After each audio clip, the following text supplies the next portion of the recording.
Ayan mga ka-T-Wheels, tumatawag na yung may-ari nitong cellphone. Oh. Ayan. Princess Dap. Siguro kaibigan niya itong Princess Dap. Oh. Tumatawag. Pero pag sinagot ko naman siya, hindi naman, wala siguro load to eh. O, sasagutin ko ha. Oh. Oh, wala kasi siyang load kaya hindi niya ako makita. Ayan oh. Ring siya ng ring eh. Mas maganda punta ka na lang ng terminal eh. Yan. Sasagasaan na nga ng gulong eh. Tagalayasin ba kayo? Eh ba't saka papunta? Pauwi. Nahatid na po kami.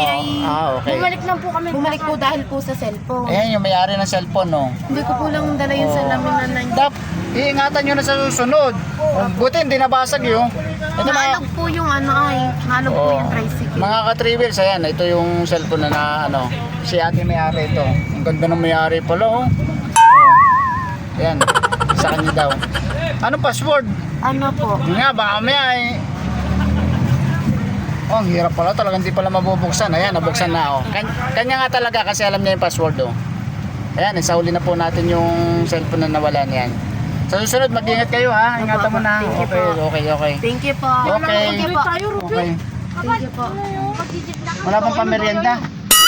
Pwede po dala yung Joke lang. Password kayo.